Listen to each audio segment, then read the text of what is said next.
नाज़रीन आदाब, मैं हूँ आपकी मेज़बान डॉक्टर हलीमा सादिया और आप देख रहे हैं जहान मन की मखसूस पेशकश मीट माई टीचर।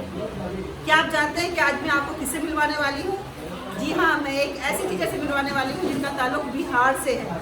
बिहार में रहते हुए एक कामयाब टीचर बनना और अपने मौलवी के फ़राइज़ अंजाम देना, ये वाक़ईतन एक कमाल की बात है। मेरे साथ है आज मौजूद मोहतरमा अज़ीज़ फातिमा साहिबा। आइए हम उनकी तफसीलात उन्हीं से मालूम करते हैं। जी अज़ीज़ फातिमा साहब, आपका बहुत बहुत खैर मक़दम है। जी शुक्रिया। कैसी हैं आप? मैं खैरियत से हूँ। तो अज़ीज़ फातिमा साहब, आप ये बताएं कि आप टीचर बाई चांस हैं या बाई चॉइस हैं? मैं ना टीचर बाय चांस हूँ और ना बाय चॉइस हूँ, बल्कि मैं टीचर बाय बर्थ हूँ। माशाअल्लाह। मेरे खुद ही में समझिए कि वो टीचर जो है वो मेरे वालिद साहब थे, मेरे दादा साहब थे और मेरा समझिए पूरी फैमिली, पूरा परिवार जो है वो इसी एजुकेशन से ही रिलेटेड है। इसीलिए मैं अपने आप को कह सकती हूँ कि मैं बाय बर्थ टीचर हूँ। तो टीचिंग आपके खून में है, ये आपका एक ख़ानदानी पेशा है। जी जी। तो अज़ीज़ फातिमा साहिबा, हमारे नाज़रीन आपके बारे में जानना चाहेंगे, आपकी पैदाइश कहाँ हुई, आपकी तालीम किस तरह से हुई और आप फिर टीचिंग प्रोफेशन में बाज़ाब्ता तौर पे किस तरह से दाखिल हुए? वैसे तो मेरी तालीम एक छोटे से गांव में हुई है जिसका नाम हरपुर काजी टोला है, वो मधुबनी ज़िला में आता है। वहाँ मैंने तकरीबन पहले अतफाल नौनिहाल पढ़ाया जाता था इस तरह से, तो मैंने लगभग, मुझे याद भी नहीं है लेकिन मुझे लगता है कि मैंने वहाँ नौनिहाल तक पढ़ा होगा। उसके बाद फिर मेरे वालिद साहब कश्मीर चले गए थे, फिर मिडिल क्लास की तालीम मेरी जो है वो कश्मीर में हुई। उसके बाद मैट्रिक मैंने दिल्ली में किया और उसके बाद फिर मैंने आगे तालीम जो है वो प्राइवेटली हासिल किया आपने? हाँ, प्राइवेटली मैंने हासिल कर लिया। उसके बाद तो आपने पहले दरभंगा, फिर मधुबनी, फिर कश्मीर और फिर दिल्ली, तो आपने तो बहुत सारे स्टेट्स का एक्सपीरियंस लिया। अब आप ये बताएं कि अब आप फ़िलहाल कहाँ पे टीचर हैं? अभी मैं फ़िलहाल रोहतास ज़िला में तिलौथू प्रखंड में एक उर्दू गवर्नमेंट स्कूल है जिसका नाम है उर्दू प्राइमरी स्कूल, वहाँ जो मैं प्राइमरी सेक्शन में अभी पढ़ा रही हूँ फ़िलहाल, और मैं ये काम बहुत तनदेही से अंजाम दे रही हूँ और आइंदा भी देती रहूँगी। चलिए, बहुत खुशी हुई जान करके कि आप उर्दू प्राइमरी स्कूल की टीचर हैं। कहा जाता है कि सरकारी स्कूल ही जिम्मेदार है हमारे मुल्क की तालीमी जो व्यवस्था है उसको बर्बाद करने के लिए, क्योंकि वो पढ़ाते नहीं हैं और उसका सारा निज़ाम गड़बड़ है। आप एज ए सरकारी टीचर अपने आप को किस दर्जे में रखती हैं? क्या आप एक इफेक्टिव टीचर है, नॉन इफेक्टिव टीचर है, या आप भी वन ऑफ देम है जो और दूसरे सरकारी टीचर्स होते हैं?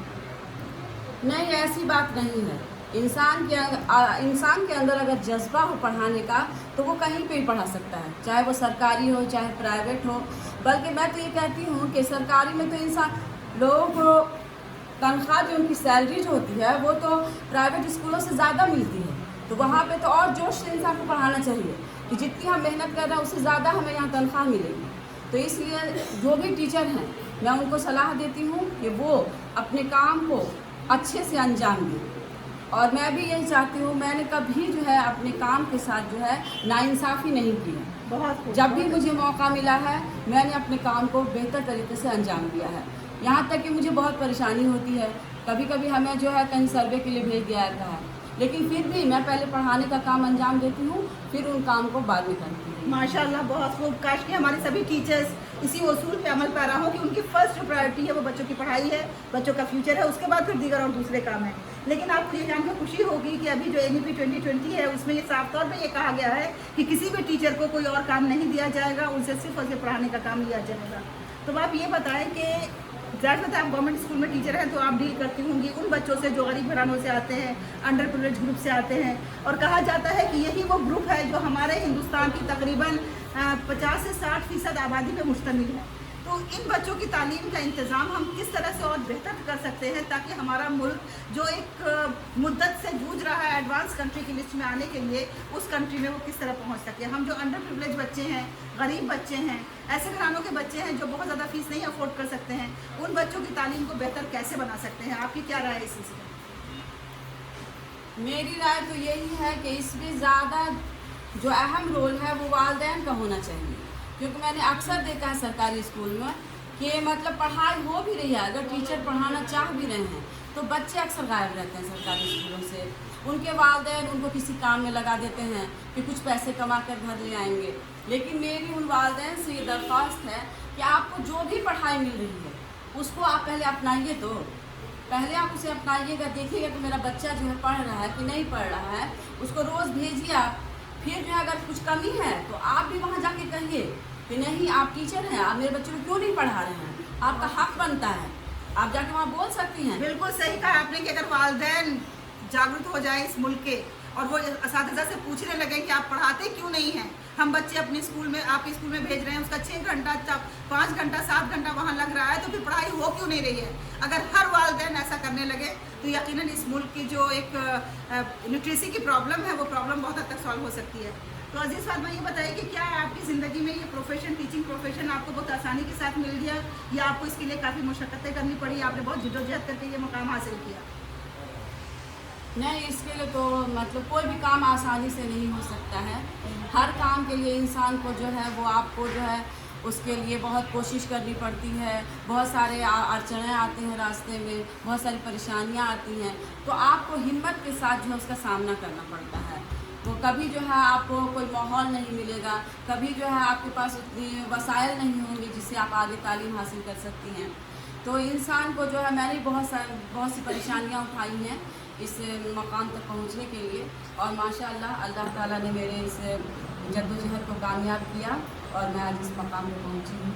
जी बहुत बहुत शुक्रिया। और आप जैसे कि शादीशुदा हैं, आपके बहुत से कई बच्चे भी होंगे, तो अब ये बताएं कि आप बच्चों के साथ किस तरह से आप इसको बैलेंस कर पाती हैं?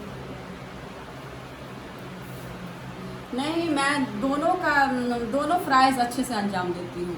मैंने अपनी एक रूटीन बना ली है कि मुझे अपने प्रोफेशन को भी टाइम देना है और अपने बच्चों को भी टाइम देना है, क्योंकि बहुत बाद में सुना जाता है, बाद में कहा जाता है कि वो फलाने औरत जो थी वो जॉब में थी इसीलिए उसके बच्चे जो हैं कामयाब नहीं हो पाए। मैं ये सुनना नहीं चाहती हूँ कि कोई बाद में मेरे बच्चों को कहे या मुझे कहे कि आप टीचिंग लाइन में थी इसीलिए इनके बच्चे जो है कुछ आगे नहीं कर पाए। इसीलिए मैं जो हूँ फुल टाइम अपने इसको भी देती हूँ और जो टाइम बच्चों का उस बच्चों को देती हूँ। जी बहुत खूब, आपने बहुत ही अच्छी मिसाली बात कही है कि जो ख़वातीन वर्किंग पे हैं उनके लिए डबल जिम्मेदारी हो जाती है, एक तो अपने जॉब को भी संभालना, दूसरे अपने बच्चों को संभालना, क्योंकि वो जिम्मेदारी है जिससे वो कभी भी आज़ाद नहीं हो सकती हैं। और बच्चों की परवरिश, बच्चों की कामयाबी बराह रास्त माँ के हाथ में ज़्यादा होती है, क्योंकि माँ का अमल दखल बहुत ज़्यादा होता है।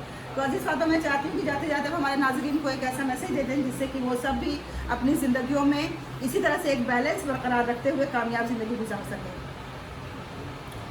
नाज़रीन से मैं बस इतना ही कहना चाहती हूँ कि आप किसी भी चीज़ को अगर हासिल करने के लिए कोशिश करेंगे तो इंशाअल्लाह अल्लाह ताला भी आपको किसी न किसी तरह से मदद पहुँचाएंगे ज़रूर। इसीलिए अगर आप कोई चीज़ हासिल करना चाहते हैं तो कोशिश करना मत छोड़िए, कोशिश हमेशा करते रहिए, कभी नाकामी होगी और कभी कामयाबी हासिल होगी। बहुत खूब। तो जी नाज़रीन, ये थी अजीज़ फातिमा साहिबा जिन्होंने अपनी ज़िंदगी की मिसाल देकर के हमें ये समझाया कि किस तरह उन्होंने मेहनत की, मुशक्क़त की, अपनी तालीम मुकम्मल की, अपने बच्चों को पाला और एक कामयाब बीवी, एक कामयाब माँ के साथ साथ एक कामयाब मुअल्लिमा भी हैं। और सरकारी स्कूल में काम करने के साथ साथ वो ये मानती हैं कि अगर वालिदैन बेदार हो जाएं और वो असातिज़ा से पूछने लगें कि वो स्कूल में पढ़ाई होती क्यों नहीं है, तो वाक़तन सभी स्कूल हमारे बहुत अच्छा परफॉर्म करने लगेंगे। तो मैं आप सबका बहुत बहुत शुक्रिया अदा करती हूँ जो आप ये प्रोग्राम देख रहे हैं। अजीज़ फातिमा साहब, आपका भी बहुत बहुत शुक्रिया, जहाँ मन आपका ममनून है। और इंशाअल्लाह आपसे फिर मुलाकात होगी नए मेहमान के साथ, नए टीचर के साथ। तब तक रखें अपना बहुत सारा ख्याल। अल्लाह हाफ़िज़।